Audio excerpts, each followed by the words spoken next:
So good morning, afternoon, evening, everyone, and a very warm welcome to all of you joining us today.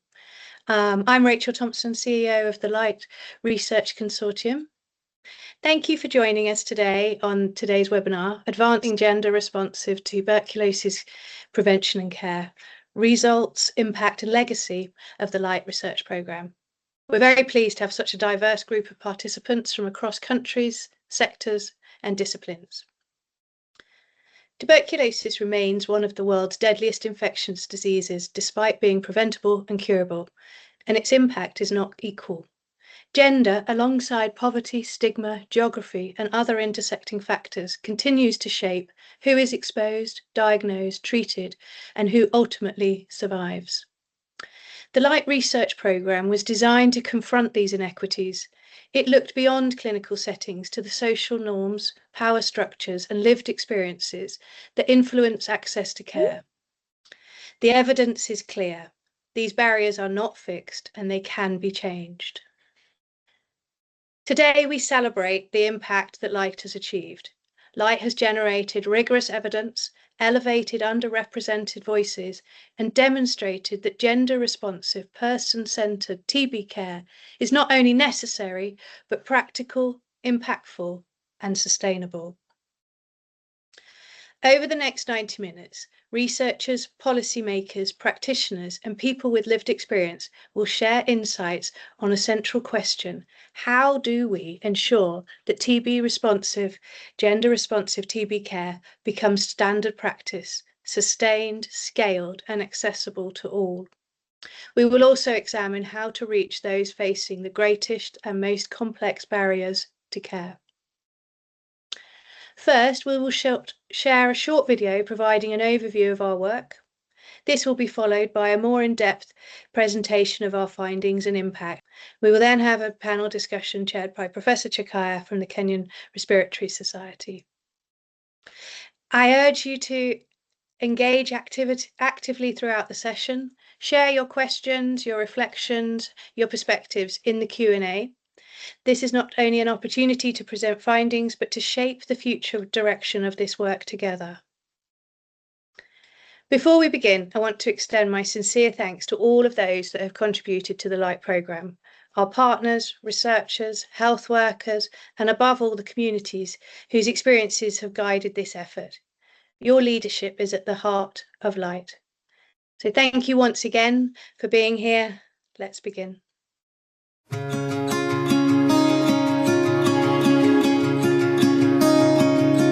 Every day, millions of people around the world battle tuberculosis. TB doesn't just affect health, it affects families, livelihoods, and communities. In 2024 alone, an estimated 10.7 million people fell ill with TB, and 1.23 million died despite the disease being preventable and curable. Behind these numbers are real people facing long care journeys, misdiagnosis, and stigma. People forced into difficult choices about work, school, and family due to health, social, and economic consequences of TB. Each year, more than 2 million people with TB are missed by health systems, not because they don't need care, but because social and structural barriers stand in their way. TB is not driven by biology alone. It is driven by inequity, with men disproportionately affected. That's where Light comes in to address these gaps. Light is a 6-year global health research program funded by UKAID, led by the Liverpool School of Tropical Medicine, working with partners in Nigeria, Kenya, Uganda, Malawi, and the UK. Light generated evidence to strengthen gender-responsive TB prevention and care, informing policy and practice in line with the World Health Organization's End TB strategy. People affected with TB were at the heart of the program. Light used different research methods and participatory approaches, working with communities and healthcare workers to co-create solutions that work for them. In Nigeria, community-designed gender-responsive interventions reduce TB-related stigma and improve TB knowledge among men and affected communities. In Uganda, a male-friendly integrated TB screening package increased TB detection among men by 51% in participating facilities, while also indirectly benefiting women. In Kenya, research with young people identified gender-specific barriers which informed youth and gender-responsive TB services. And in Malawi, a community-based survey found out that from late adolescence onwards, boys and men had higher levels of TB exposure than girls and women. Insights into their experiences and perceptions of TB care highlighted opportunities for targeted strategies to reduce TB transmission. Using National TB Survey data from Kenya and Nigeria, Light showed how poverty, education, and gender shape TB risk. It showed persistent inequalities and demonstrated how routinely collected data can inform fairer policies and planning. Light strengthened sex-desegregated TB data collection and use. We modeled strategies to improve men's access to care, supporting smarter use of resources. Over 6 years, Light built trusted partnership across national TB programs, governments, universities, communities, civil society, media, and health services, so evidence could inform real-world decisions. This included shaping national TB strategic plans, policies, and supportive systems in Light countries, embedding gender, human rights, and community engagement. Light also shared evidence at country, regional, and global platforms, helping position gender-responsive TB care as essential to ending TB. Light showed that research is most powerful when it is locally led and owned. The program strengthened knowledge and skills across researchers, program managers, administrators, institutions, communities, and stakeholders, and invested in future leaders. The media were also supported to communicate evidence more effectively. These efforts were grounded in equitable partnership principles. Shared leadership, mutual respect, transparency, and meaningful collaborations ensured inclusive decision-making, fair recognition, and shared benefits across partners. Light demonstrates how gender-responsive TB research can drive meaningful change and contribute to a more effective, equitable, and gender-responsive TB response so that no one is left behind. We thank UKAID and all our stakeholders for supporting research and partnerships across Kenya, Malawi, Nigeria, Uganda, and the UK for making this work possible.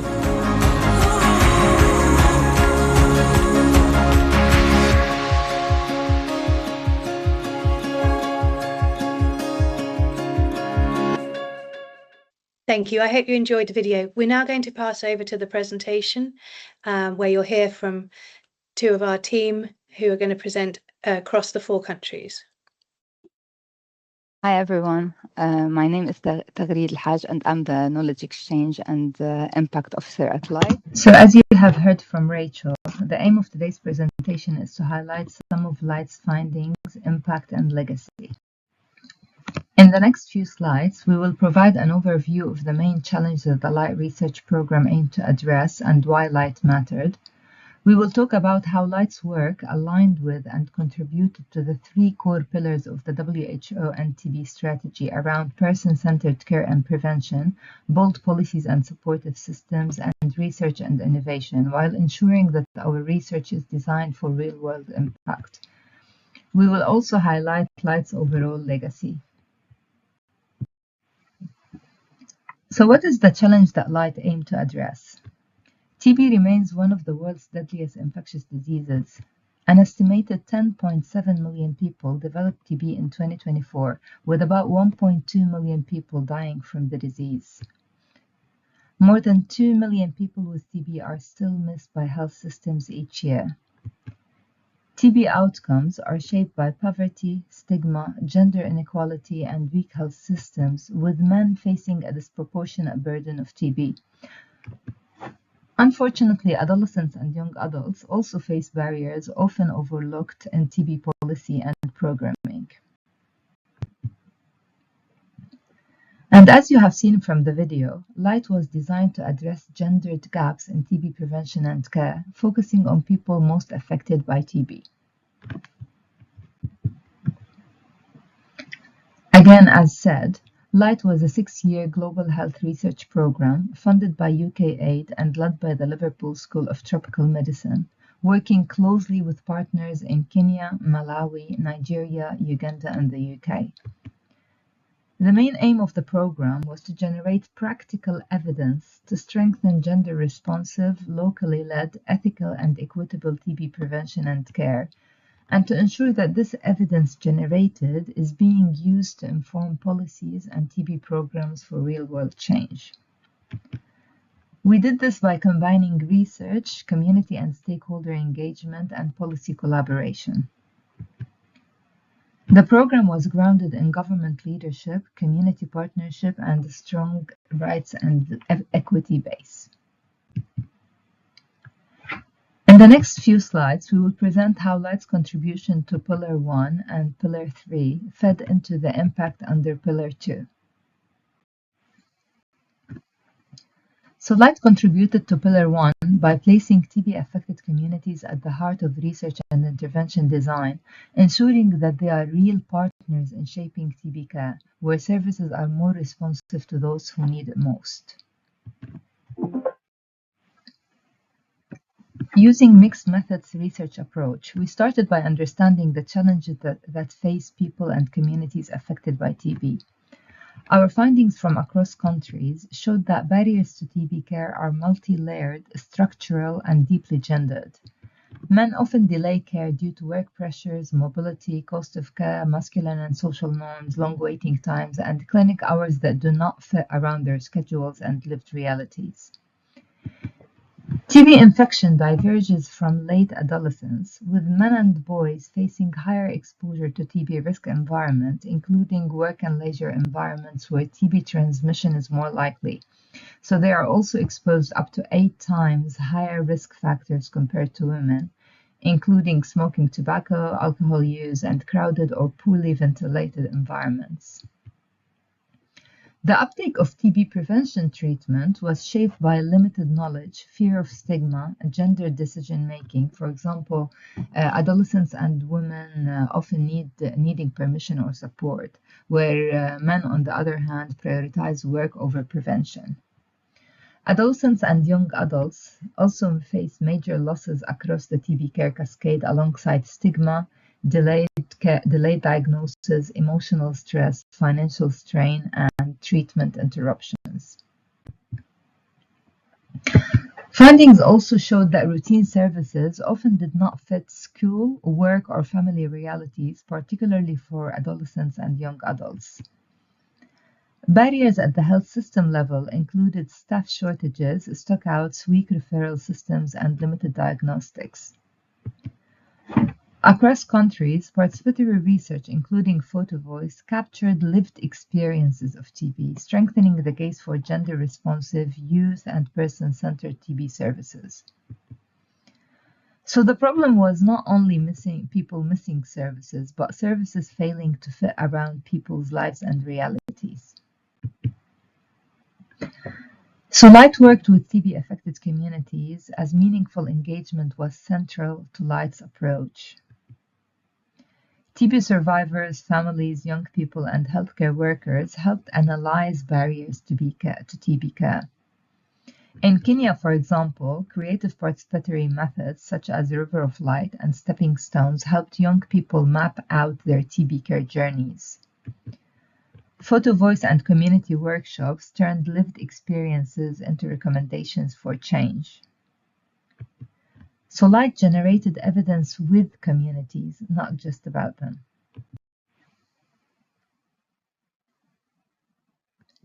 Here are some examples of how LIGHT co-created solutions with TB-affected communities. In Nigeria, for example, a community-based intervention targeting men called the Destin Study was co-created with local communities and led to the creation of local TB action groups, which included TB survivors, market leaders, youth representatives, and community influencers.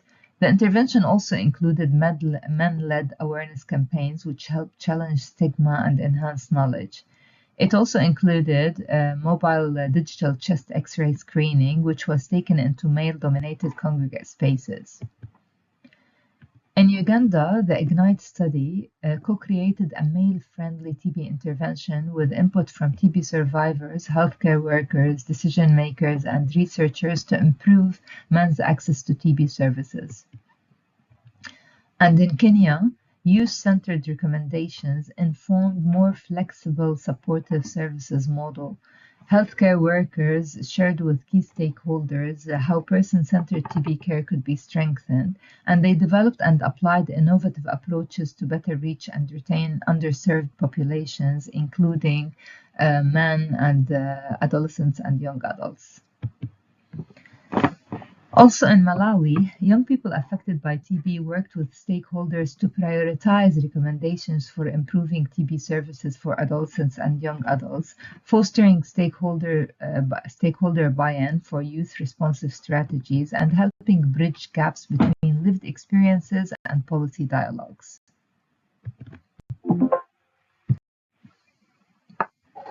So community-led interventions under LIGHT led to tangible impacts in TB detection, treatment, support, and retention. In Nigeria, the Destin intervention increased TB notifications by 35%. It reduced stigma and improved TB knowledge, particularly among men and low-income participants. In Uganda, the IGNITE study, which is the male-friendly TB screening package, it increased the overall health facility TB notifications by 51%, largely among men. In Kenya, the youth-focused services such as counseling, home visits, follow-up calls, reminders, and supportive healthcare workers and flexible clinic hours improved retention in TB care among adolescents and young adults. In Malawi, we found that bringing TB services closer to communities increases engagement in TB testing and diagnosis. For example, community outreach and mobile testing drew more men than hospital-only testing. So even when turnout of men and women was similar, 2 out of every 3 people diagnosed with TB were men. So LIGHT taught us that we should co-create solutions with communities, as communities and TB survivors must be real partners, not passive recipients. We should respond to gender, age, and lived realities, as exposure, delay, and care access are shaped by gender norms, work, school, and social pressures. We should engage early and communicate with trust, as tailored survivor-led and youth-friendly communication supports timely testing and treatment. And also we should address social and health systems barriers, because effective TB care must combine treatment with psychosocial, practical, and structural support. And finally, to build locally led adaptive systems. So person-centered, gender-responsive care works best when health systems value local knowledge and leadership. And I'll hand over to my colleague, Jasper Nidoy. Okay, thank you. Good afternoon, everyone. My name is Dr. Nidoy Jasper, and I'm the early career researcher under the LIGHT Consortium based at Makerere University Lung Institute in Uganda. I'll be taking us through Pillar 2 and Pillar 3, and I'll start with Pillar 3, which highlights LIGHT's contribution to research and innovation. And in this presentation, I'll highlight how LIGHT not only left behind findings, but built stronger methods for using data and innovation to target inequity. I'll start by highlighting how LIGHT built on the understanding of social and gender determinants of TB in Kenya and Nigeria. So in these 2 countries, LIGHT generated new equity-focused insights using secondary data from the National TB and Prevalence Surveys to examine socioeconomic and gender-related determinants of TB without additional primary data collection. And through this, we showed the value of making better use of existing data sets. So this analysis found persistent socioeconomic and gender disparities in TB burden across the setting. And as Tagrid highlighted, and also the video, this strengthened our understanding of how poverty, education, gender, and structural disadvantage shape TB risk and prevalence, particularly among men. A global meta-analysis and conceptual work also strengthened the evidence on how social and structural determinants drive gender disparities in TB. Ultimately, this work gave light, stronger population-level picture of inequity to inform planning, research, and policy dialogue around gender and TB. In Malawi, light explored secondary data as well. And in Malawi, we focused on gender equitable norms and their relationship with TB testing behaviors. The findings suggested that gender norms were an important factor for TB testing behavior among men, but not among women.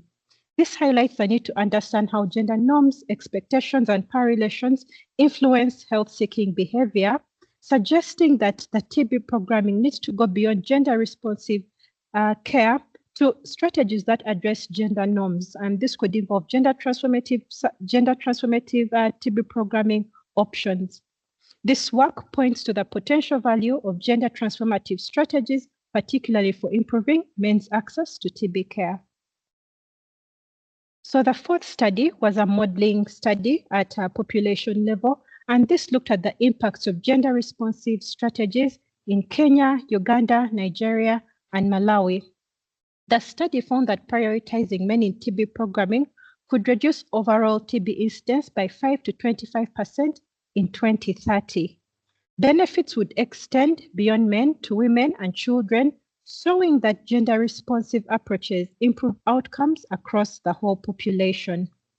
When it comes to the most effective strategy used in this modeling approach, the most effective strategy differed by countries. In Kenya, reducing men's risk to TB mattered the most. In Nigeria, improving treatment coverage mattered the most, while both approaches were important in Uganda and Malawi. This modeling provides a strong case for integrating gender-responsive strategies into TB planning and resource allocation. Overall, the key lessons learned from LIGHT were make better use of existing data. Routine and survey data can generate powerful and actionable evidence without new data collection. Secondly, adopting a gender-responsive lens, using analysis that account for sex, gender, and socioeconomic factors to identify disparities and inform more equitable TB interventions. Invest in analytical capacity. Stronger data analysis and interpretation help national programs make better evidence-informed decisions. Another key learning was embedded evidence in policy and practice. So research has greater value when it directly informs program design, resource allocation, and potential level impact. We also learned to work across research, policy, and communities through collaboration, which helps ensure our findings are relevant, well communicated, and more likely to drive action. Lastly, linking innovation to implementation is key through combining data analysis, modeling, and applied research to produce insights that are scientifically rigorous and practically relevant for TB programs. So in the next pillar, I'll highlight how LIGHT engaged research to drive policy change and stronger data systems and more capable institutions in the countries where that were part of the LIGHT consortium. So first, LIGHT shifted the narrative on TB and gender by raising the visibility of men in health and gender in TB inequity. So LIGHT contributed to this through global dialogues and webinars, and this helped to shift the global narrative on TB that initially had a narrow focus on women and girls to be more inclusive and understand the vulnerabilities across all genders, including men and boys, showing how gender norms, structural inequalities, and health systems and barriers shape risk, access to TB, and outcomes. Additionally, LIGHT advanced a stronger case for gender-responsive TB programming through collaboration with both WHO and the Union Working Group on Gender Equity in TB. So importantly, this led to a shift in the Global Tuberculosis Report, which featured TB as a dedicated topic for the first time. So overall, LIGHT moved the global TB policy and research towards more inclusive, data-driven, and equitable responses. So at national level, in Kenya, LIGHT contributed to the National Strategic Plan for Tuberculosis and informed school TB policy direction. And this was very important because it highlights how, through this engagement, we're able to feed into policy. Similarly, in Uganda, the LIGHT evidence informed the National Strategic Plan and strengthened community rights and gender approaches. And LIGHT also supported the first assessment of gender and key vulnerable populations, leading the community rights and gender arm. In Nigeria, LIGHT contributed to a funded objective on human rights and gender in TB service delivery in the National TB Strategy. Lastly, in Malawi, LIGHT influenced the 2024 National TB and Leprosy Guidelines and contributed to the National Male Engagement Strategy. So across these countries, LIGHT helped embed gender equity, human rights, and accountability into TB planning and implementation. So LIGHT also strengthened TB data systems to make gender disparities more visible. And a key example is in Nigeria, where LIGHT supported the redesign of TB data tools to integrate sex disaggregation across the TB cascade, improving the ability of the National TB Program to analyze gender gaps and use evidence in decision-making. At the global level, LIGHT identified gaps in TB reporting where TB treatment outcomes were not disaggregated by sex, prompting WHO to begin reporting TB treatment outcomes separately for men and women in future reports from 2024 onwards. So through this, LIGHT showed that stronger data systems are essential for more equitable and targeted TB responses. Now, looking at strengthening capacity for evidence use in policy, LIGHT conducted evidence-informed decision-making trainings at country level, and altogether this involved about 80 key stakeholders across the partnering countries. And these evidence-informed decision-making trainings were aimed at strengthening capacity of various stakeholders within the partnering countries to understand and communicate evidence effectively. To ensure that capacity was sustained and also to build on leadership, LIGHT followed this up with an EIDM, evidence-informed decision-making train of trainers. And for this, 25 mid-level officers were trained to cascade their learnings in their institution. Capacity strengthening activities also included scientific writing, research methods, gender and lung health research trainings, trainings on health economics and producing toolkits on that, modeling and media engagements. Also, in Kenya, this contributed to the establishment of a modeling and an analytics coordination team within the National TB Program. And through the LIGHT Toolkit for Research Uptake, the consortium helped embed evidence use, communication, policy engagement throughout the research cycle. So through this, LIGHT strengthened not only individual skills, but also systems for turning evidence into action, particularly in the national TB programs in the partnering countries. So LIGHT strengthened collaboration on TB and gender across researchers, policymakers, civil society, parliamentarians, regional and global partners. And in the next slide, I'll take us through some of the key areas through which that was done. So at national level, as a result of these collaborations, LIGHT helped bring evidence into policy platforms, and this influenced strategies, research agendas, and political commitments. For example, in Malawi, this contributed to a government commitment to establish the first dedicated budget line for TB. In Kenya, LIGHT supported the establishment of the National TB Lung Disease Research Task Force and a National TB Research Framework. In Nigeria, LIGHT partners supported the launch of the country's first National TB Research Agenda and a commitment to declare TB as a national TB emergency. And in Uganda, LIGHT helped strengthen engagement between researchers, policymakers, and the National TB and Leprosy Program, supporting uptake of evidence on gender-responsive and person-centered TB care into national strategic planning. So this This collaboration and connections with networks was also done regionally. So within the areas of operation of the partnering countries, SADC, NIAPACO, and the African TB Caucus helped secure commitments to gender-responsive TB policies, stronger data systems, and particularly increased TB financing. Globally, LIGHT contributed to stronger recognition of disparities in TB.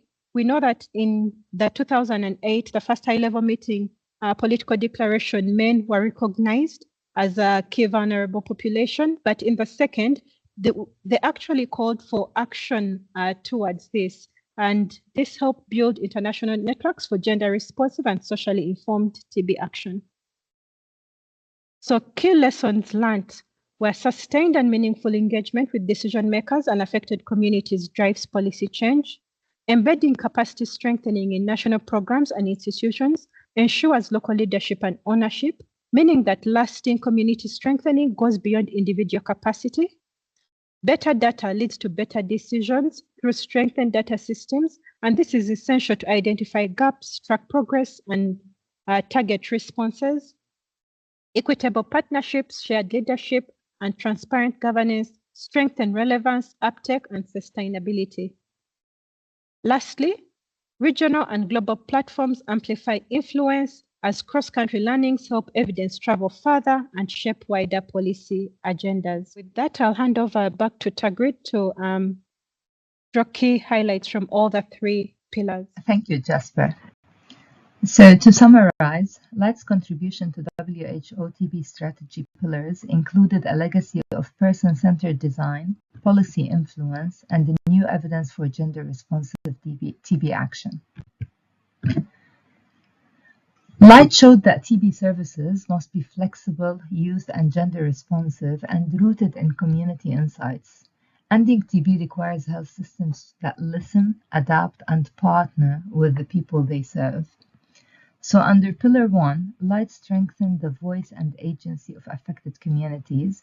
It supported the co-creation of practical, locally led, and relevant solutions. It improved TB notification, access, and retention in care. And it sustained TB awareness with trusted local channels such as local TB action groups.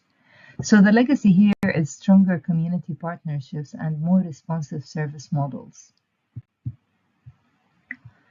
LIGHT also showed that effective TB policies emerge when rigorous evidence is combined with sustained policy engagement, strong partnerships, and supportive health systems.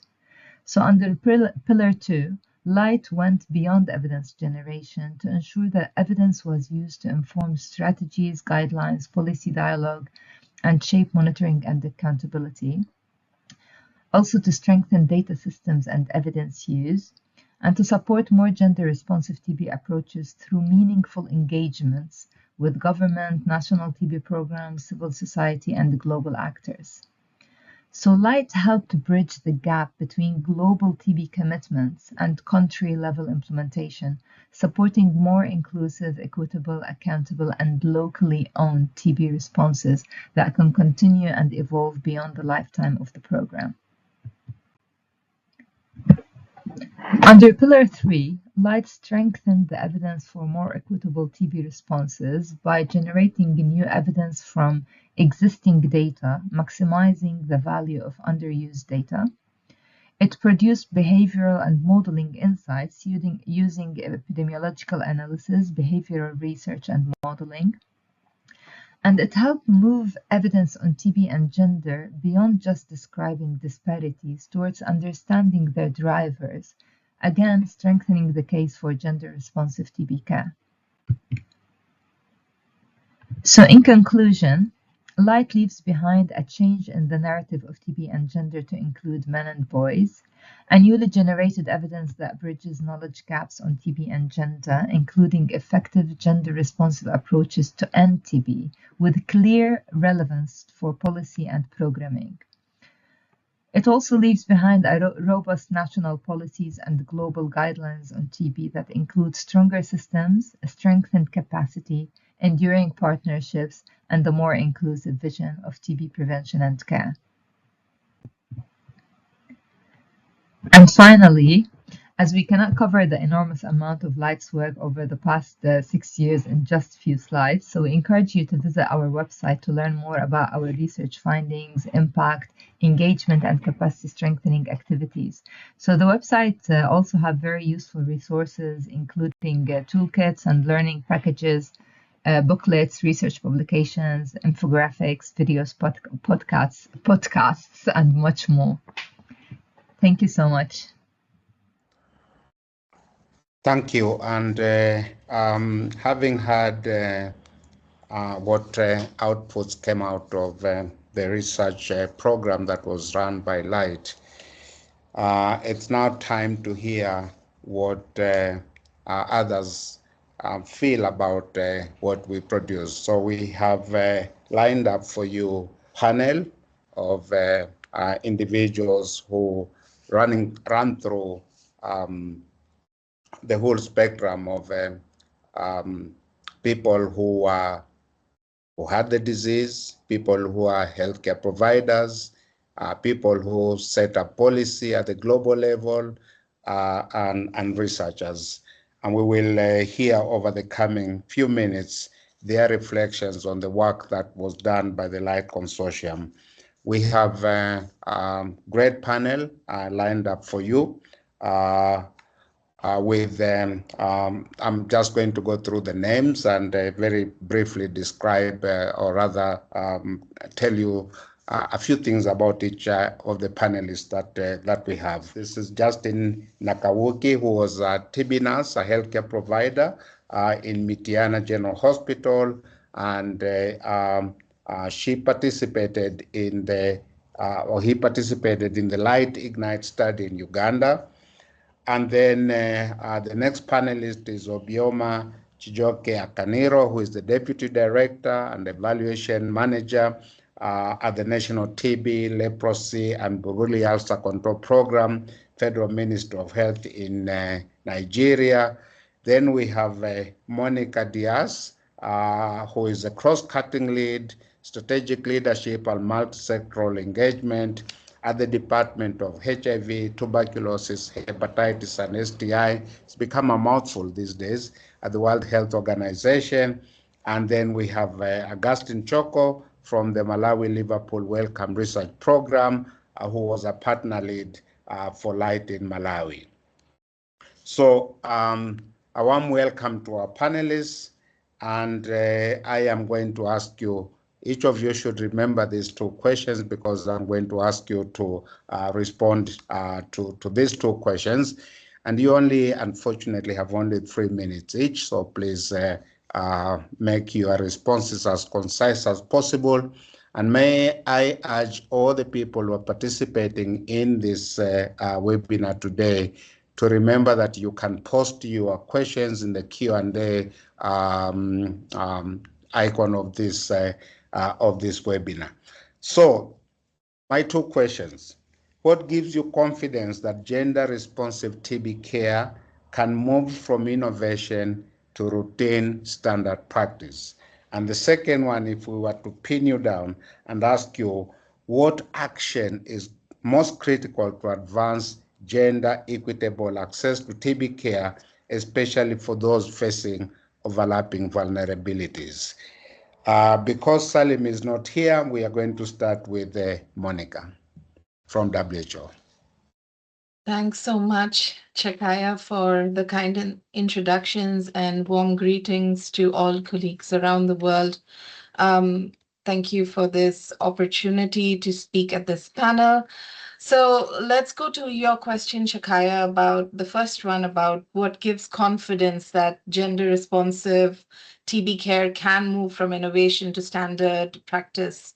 Well, from the World Health Organization's perspective, there is strong and growing confidence that gender-responsive TB care can indeed transition, and it's already transitioned in several settings from innovation to standard practice based on several converging factors. Well, first, the evidence base has really matured. Today, we've seen the outcomes from the work of the LIGHT Consortium and other partners, this research and implementation experience that has demonstrated consistently that gender-related barriers affect access and how gender-responsive interventions can help improve case detection and can transform the response. So the evidence base has built thanks to partners such as the Light Consortium, and this has fed into, as rightly presented, the NTB strategy, for instance, and the work across the 3 pillars, which is really quite important. This evidence is reflected in our flagship publications, our global report, for instance. I mentioned in the past, the WHO Global TB Report has a section on TB and gender, highlighting the disparities in disease burden and access to care. This is really key. Second, gender responsiveness is embedded within WHO's normative guidelines and frameworks. For instance, the WHO Multi-Sectoral Accountability Framework to NTB emphasizes equity, monitoring, and accountability across sectors. It provides a mechanism for countries that countries are already implementing systematically to track progress on inclusive, gender-responsive TB responses. In parallel, you know well about the UN high-level meeting political declaration. World leaders have committed already, both in 2018, building up to 2023, in declarations which do commit to address inequalities and ensure TB services reach all populations in need, including those affected by gender-related barriers. Third, there is increasing country-level experience. You've heard from 4 countries today, thanks to the work of the Light Consortium. Fourth, there is stronger alignment across global partners, donors, technical agencies about the importance of gender into all of the responses. And finally, improved data availability, including sex disaggregated data. Growing attention to gender analysis enables countries to identify gaps, monitor progress, and institutionalize gender responsive approaches, both across basic planning as well as accountability mechanisms. So we've really moved a long way from those pilot initiatives to really having the work around gender mainstreamed, which is indeed very positive, and it's good to see this being part of an equitable TB response in countries.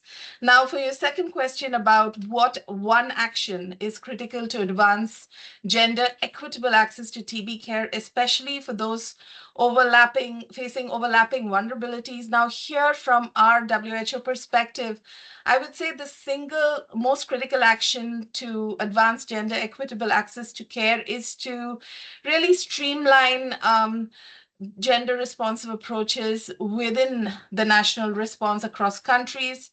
This needs to have those elements of strong data, accountability measures, social protection, including social protection, systematic rollout of WHO policies. It's important to take this as far as possible to scale. Data especially is extremely critical as part of this, and it needs to be part of the people-centered service delivery models, which is where I think all countries have transitioned towards when you're looking at TB response. Taken together, embedding gender responsive approaches, strengthening social protection, fully implementing guidance provides this clear, achievable pathway to TB care, ensuring no one is left behind. Let me take one additional moment to acknowledge and appreciate from WHO the work of the Light Consortium. It was really great to hear about the research and implementation experience in the countries, and this has really provided invaluable insights into gender-related barriers, and really appreciate the work and the collaboration that we've had with the Light Consortium. I'll stop there. Thanks, Chikaya. Thank you very much, Monica. Wonderful contribution. And I hope this is going to be stimulating questions which should come in through the Q&A. Please put your questions through the Q&As, whatever, icon or something, please. Let's move on now to Justin. Justin, you are rather a service provider. You participated in this work. What are your reflections? Hello, good afternoon, everyone. I'm Justina Coach from TB Clinic, Mitiana General Hospital.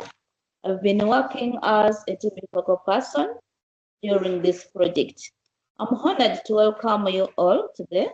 But before I begin, I would like to formally recognize the presence of Makerere Lung Institute, which has been working in conjunction with the Liverpool School of Tropical Medicine. We are so grateful for this partnership and the support provided from the UK8 and the Light and the Liverpool School of Tropical Medicine. How we did the study is like this. What was our approach? Today, I want to share the success we had in reaching more men for TB screening than ever before. To achieve this, we had to change our perspective. We began by undergoing capacity building so that we understand we deeply understand the roles of men in the society and their specific gender-related barriers that often prevent them from seeking care. To tackle these barriers, we built a well-organized team where every member had a clear role. Me personally, as a TB focal person, I was the overall coordinator, and I could provide all the information to my subordinates. We had a radiographer who would help us to take the chest X-rays. We had 2 community health workers for giving health education and distribution of the flyers. We had a TB survivor to provide the peer-led health education and the inspiration. We had a lab technologist to ensure sputum testing and timely results. We had 2 screeners who were dedicated to screen for TB, diabetes, and hypertension. To add on that, everyone on this team played a vital role in ensuring this project yielded results. Our strategic implementation goes like this. We didn't just change things. We were working so that we can bring results which were evidence. We had systematic screening.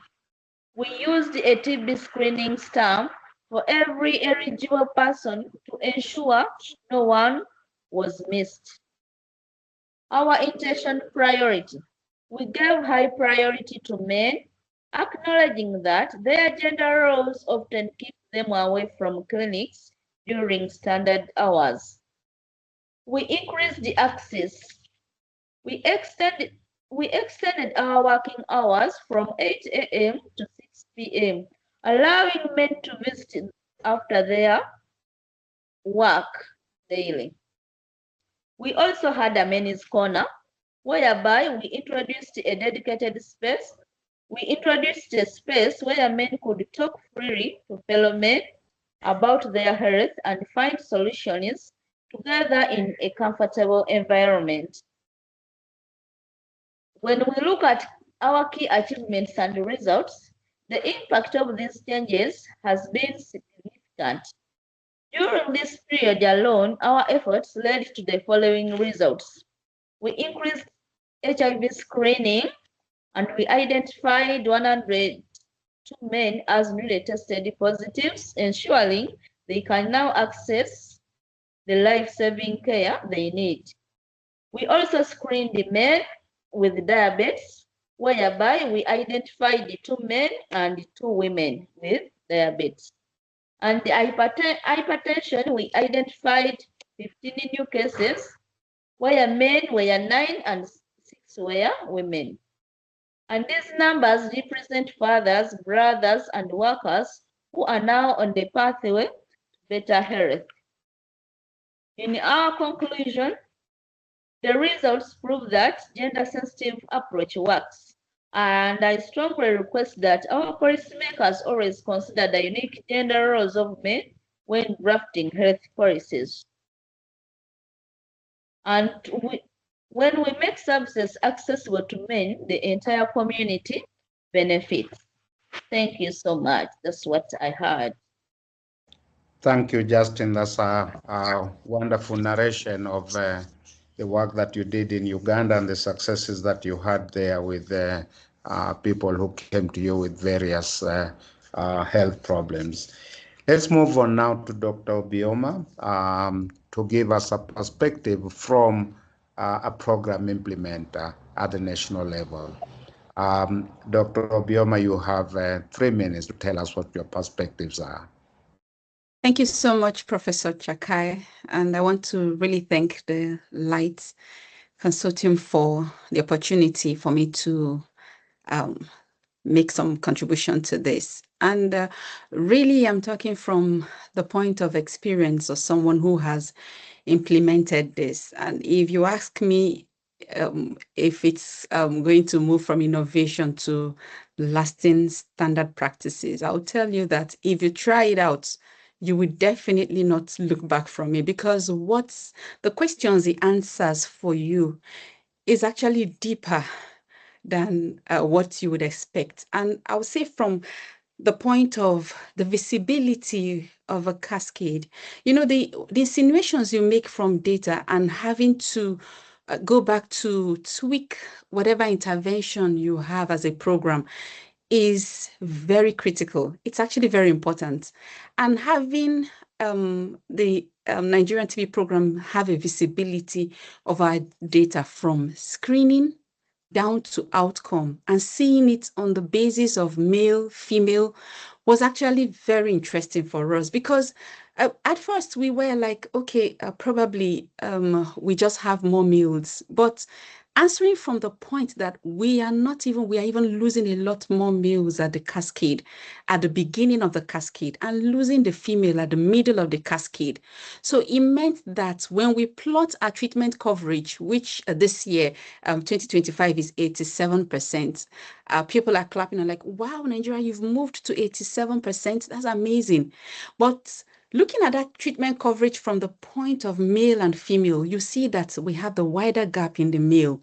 So it's not just for the country to rejoice and say, oh, we have a treatment coverage of 87%. We are failing a particular group, which means that we need to get to the table and say, what do we need to do? And that's where we understood that in screening, we're not reaching men. What do we do to ensure that we deploy better where men are? Of course, they may not take the job off to ensure that probably I go to the facility to check what's happening to me. So you have to find a way of deploying closer to them. So practicalizing this gives you opportunity to know what to do better as a country. And there's no way you wouldn't want it to have a lasting impression in what you do. And based on it, moving in, having it represented in our strategic plan was a big one for us, because now you can't even take your eyes off it. It means that every other policy document that would help you apply it better, you just have to intentionally ensure that you kind of take it through that cascade. And most especially the fact that we're also looking into it going subnationally. So the new strategic plan, we are positioning it to ensure that we have a way that even subnational, they can have a visibility into what happens, where we don't just leave it at the national, which we have tried off. That's all part of making sure it has lasting impression. And I must tell you that the last EP analysis we did as a country, there were some intricate questions we could answer just on the desk. You know, we didn't have to start getting back to know what's happening. Why did we have this kind of gap? We could answer it because we had visibility to it. And we could say, oh, yes, we get more of 5 to 14 males. We are missing more of under 5 males in this place, because we have also seen it from the visibility of our tools. So some questions you're able to answer on just the desk review without having to go back because you've done a whole lot. So if you have your hands on it, there's no way you can go back. And I'm sure that having it in most of these strategic documents is part of making it lasting. But I also want to bring up to the global community on TB that some of the tools we use will need to be sensitized or become sensitive enough for this. Things like patient pathway analysis. I've been thinking over it. I said, we really need to sensitize some of these tools where we are not just looking at service provision by countries or maybe the movement of patients or clients. How do we ensure that they kind of have the interception to be sensitive enough? But it has to go further where we are looking at these clients or looking at these patients from the perspective of gender. And if we have to do that, it means that tools like patient pathway analysis, people-centered framework, inventory, all of them would have to have some additions of sensitivity to see this. Because if you do it on a larger frame of patients, you will still have some of those dynamics that gender play. You still have them missing. And those are prospective for us to ensure that it has lasting impact in the country. Then if I have to talk on multiple vulnerabilities, I think this is when integration comes into play, and deploying the community-led approach would be very important for countries, because in this, it's more like when it has to be with vulnerabilities that are multiple, mapping of those vulnerabilities. Understanding these vulnerabilities, they are different, dynamic, and they are also affected by gender. But bringing down our implementation into community-led approach would help us in terms of having visibilities in these vulnerabilities, and integrating services would also help us to address it. So in this, it's no more individualized. It's more like we can know what are those things. Is it social barriers? Is it geographical placement? Is it economic barriers? What are those things that we need to have visibility into? But there's nothing as powerful than people in the community who understand this community being at the forefront of implementation of this, and understanding also that the role that gender plays within it. I think with this, with my experience and all these little intricacies, this has come to stay, and it will help a lot of countries address some gaps that they have within their intervention and upgrading their treatment coverage. Thank you very much. Thank you, Dr. Bioma, for those interventions. Very important, very interesting, and right on to the point. We'll move on now to you, Augustine. You are a researcher. You are involved in the generation of the evidence that was presented here today. So what are your perspectives? Thank you very much, Chakai. I hope that's for me because my connection is not very stable. Yes, it is for you. Thank you very much indeed, and it's a real opportunity to really discuss light. I think leaving no one behind are the keywords that I wanted to start with. And I think there was a comment about how do we transfer some of the learnings of light to the Asian context, but also regional reach to other countries that did not participate in the Light Consortium work. I wanted to get the bigger things out, which is that Light has achieved what it has achieved and will continue to achieve in the future because from the beginning, all stakeholders, policymakers, people actually affected by and with TB have been involved and engaged throughout. So while the primary research may not transfer or generalize to the Asian context, for example, we can still use some of the approaches that are really about engagement, community participation, participatory methods that have been developed and followed in Light to address some of those challenges. And in terms of regional countries, Light convened the SADC region heads of people that actually plan TB programs within the region. And that is a forum that actually expanded some of the Light work, particularly the question of gender disaggregation. So what we saw was data presented overall, but not really understanding where the gaps are. And through Light's engagement in that SADC meeting, those people responsible for TB programming were encouraged, and language was included in the SADC policies around gender disaggregation to understand where the gaps are.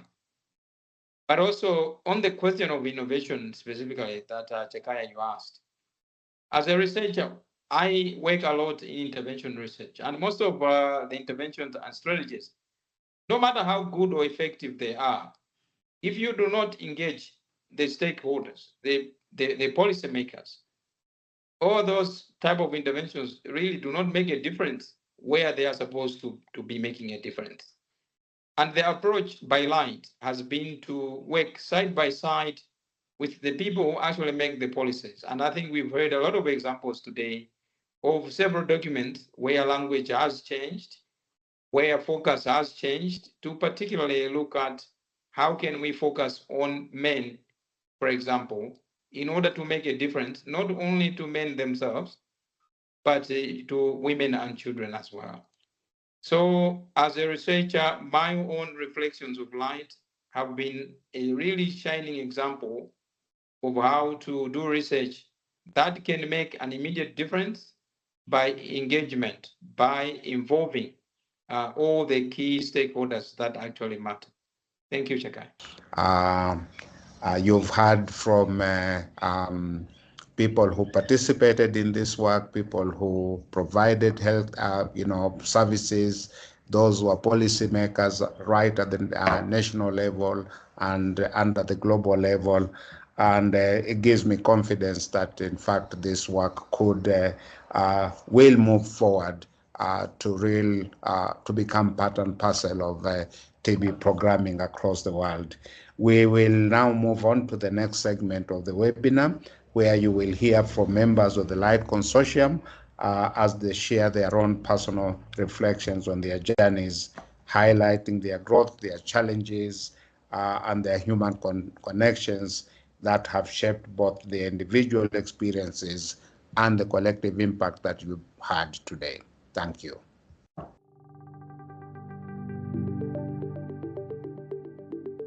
It was a real pleasure to be part of the Light Consortium as an early career researcher.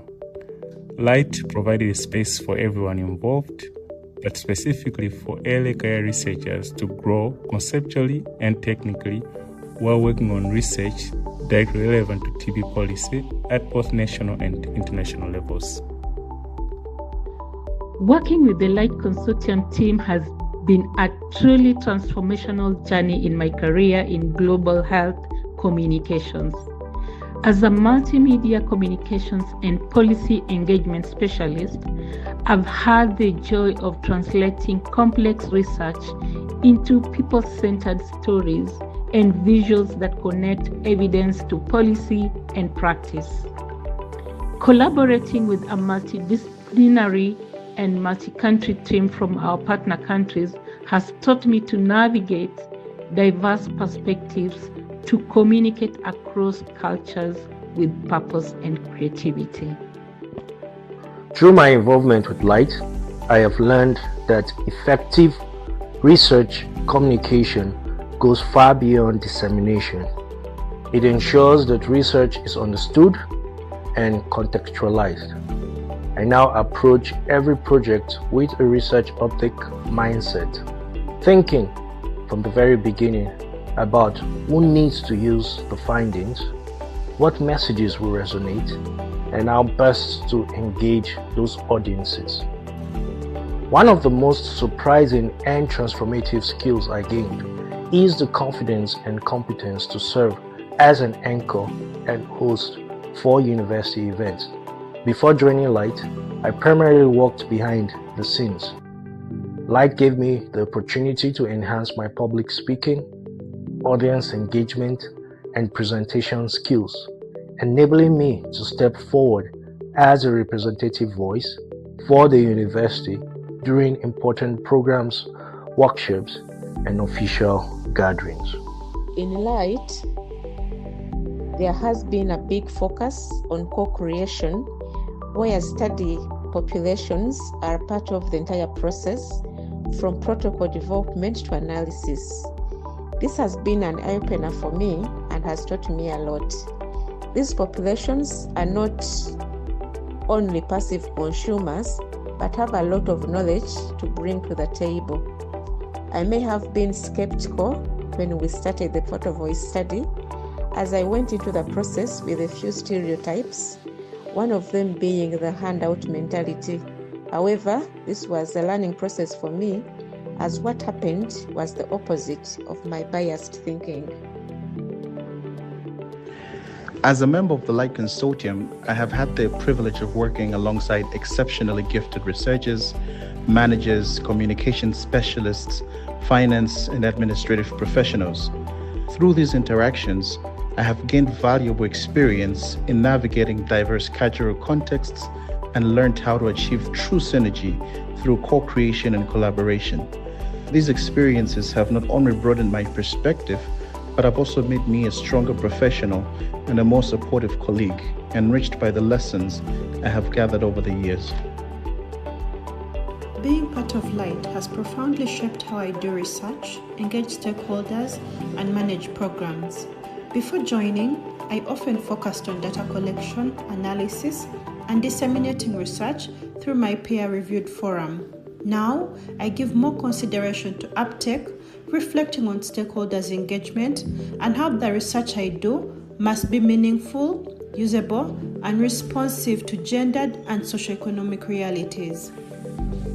A key moment of pride came when we were able, while working with our Light national partner AFIDEP, to bring together top heads of NGOs and the then Speaker of the National Assembly and parliamentarians to discuss evidence on TB and gender. Seeing Light work inform national and regional conversations on TB and gender, including at the recent SADC meeting, has been greatly fulfilling individually and collectively. Light strengthened subnational staff capacity in research. They joined us in parliamentary advocacy. They supported the launch of the National TB Research Agenda, the first research agenda in the TB program in Nigeria. What began as a usual project turned out to be unusual, changing perceptions, increasing visibility, and improving the sensitivity of our TB response. I will always remember the impact of Light and the impact that it had on our program. Thank you, Light, for showing up. Thank you. I would now like to invite our Senior Responsible Officer at FCDO UK Aid, Dr. Dirk Müller, to share his reflections on the Light programme and its progress over the last 6 years. The support from you and your team at FCDO has been invaluable, so thank you. Thank you so much, Rachel, and dear Light team, staff, leadership, and to all of you. It's been truly a pleasure listening to all these reflections from 6 years of important work as part of the Light Consortium. I think the numbers you presented, the experiences, the knowledge gained, and the evidence shared really speak for themselves. But I think in all the positivity, I think we still have, one important message, and that is that TB is obviously still a major disease globally that costs many, many lives, that it brings many people to fall ill and pushes many people into poverty. So I believe the work is not finished, but Light has obviously done a huge and tremendous work in the direction of alleviating the people from this disease and from this scourge, in the light of trying to find new ways to deal with TB and addressing those that are often forgotten or missed in the system. I just like to say that really TB is, in theory at least, entirely treatable and preventable, and I think it is not okay, and we must do more jointly as a global community, as a global health community, to address this important disease. But I think what Light has done is you have obviously not only done the research and the evidence, but you have actually influenced both guidance and policies at country level. You have influenced and brought about research agendas, and you have played an important part as part of TB task forces, leadership teams, and all kinds of important discussion forums in country to address this important topic. And I think, the most important that I personally find is how you have done that, because you have done this in partnership. You have done this in co-creation, not just with local stakeholders, but with TB survivors, as you have outlined very well in this presentation and in this webinar. And I think discussing with the victims of TB, but also with local researchers and local important policy makers, you found the right way of addressing this problem. I think the numbers of reduction, the numbers of people accessing TB care, the people, especially men who have now got a diagnosis and got into care, I think speaks absolutely for themselves. And I think it won't come as a surprise to all of you that for me personally, but I think for our team as well in FCDO, Light is absolutely one of the role models of implementation research in health overall. And so I'd like to see in the years to come the fruits of this. I've put in the questions, and I think we haven't fully discussed it yet, how other countries can learn from your experiences, both in terms of, your specific findings of the research findings that you have found in terms of TB, but also your methods. And perhaps I can just highlight, which I found impressive, that you have, used innovative ways of researching, such as with the photo voice technology and method, which I think are quite impressive in and of themselves. So a huge thank you to Light and to all the people who have worked on this consortium. Congratulations to your achievements. And please let us work further together in this journey on fighting TB. Thank you. Back to you, Rachel. Wow. Thank you, everyone. It falls to me really to bring our webinar to a close. I hope you'll all agree. It's been a fabulous session. It's been wonderful to see more than 90 participants stick with us throughout today. I'm Bertie Squire, Professor of Clinical Tropical Medicine at LSTM and Research Director for the Light Consortium. I want to begin this closing section by just repeating something Rachel said right at the beginning, which is sincere thanks to all who've contributed to the Light programme, our partners, researchers, health workers, and above all, the communities whose experiences have guided this effort. As Dirk has just said, it's clear that this combined effort has been a really key plank, a key pillar of how we've approached the work. And partly in response to Simon and others' questions, clearly there's a lot we've done that is context specific to Africa, but many of the approaches we've used are generic and could well be replicated.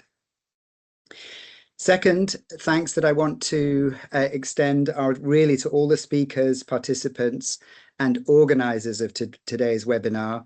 I know we've had the usual difficulties with some of the technical connections that happen. Weather interferes, other things do, but I hope you'll agree we've got through a lot of content.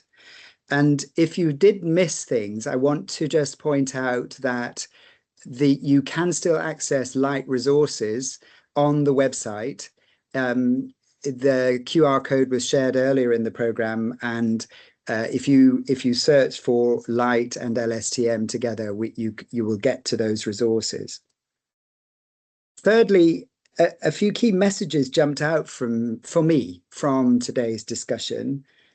First, from Hannah from WHO, Hannah Monica, who talked about the extent to which we're already seeing a transition from research and pilots into standard practice. That's so helpful for momentum. Second, from Obioma, the inspiration of data and data being a driving force. Third, from Justine, who really spoke very personally about the patient-provider interaction and how important that dialogue is. And then finally, a call to action. So ending TB will not be possible unless we close the persistent gap in diagnosis and treatment among men. Light has shown that this is both achievable and essential, demonstrating that practical gender-responsive solutions exist and work, particularly needed from adolescence onwards and in peri-urban informal settlements. By scaling these approaches to bring diagnosis and treatment among men to the same levels already achieved for women, partnering with communities and aligning health systems with the realities of people's lives, we can really accelerate progress. Sustained investment and coordination across sectors, including health, education, industry, and finance, is now needed to deliver the equitable, person-centered, and gender-responsive TB prevention and care that we've all seen outlined today. This is not only essential, but a wise investment in health, equity, and development. So, wrapping this into a single closing sentence, ending TB will not be possible unless we close the persistent gap in diagnosis and treatment among men. Light has shown that this is essential and is achievable through the momentum we've built together, backed by sustained investment, focus, and coordination. Thanks, everybody.